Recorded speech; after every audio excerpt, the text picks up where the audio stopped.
Good evening. Welcome to the Wednesday night Bible study. I have the chore of introducing our speaker tonight, but it's not really necessary because I think he knows about as many people here as I do. He's been here before as a member, as a speaker, but when you've known somebody as long as I've known Tim, it's hard to introduce him without telling a story about him. Some 40 years ago, Janet and I bought a farm from a lady who had just lost her husband a couple of years before.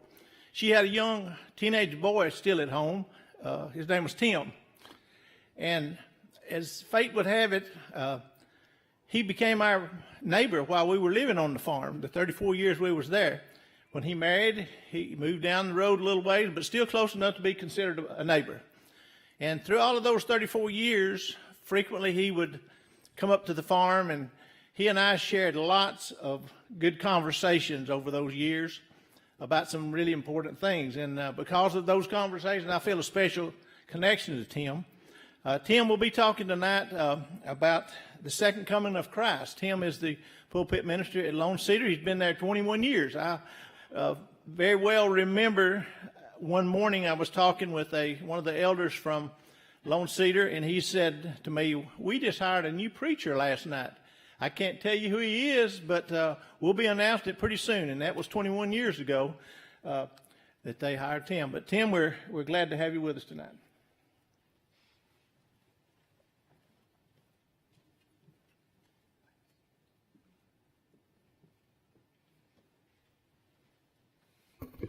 Good evening, church. It's good to see you tonight. I trust you got your Bibles. Turn to 1 Thessalonians chapter 4. 1 Thessalonians chapter 4 will be our text tonight. Thank you, Brother Ronnie, for those kind words that you had to say. And I love Brother Ronnie and Sister Janet so very much.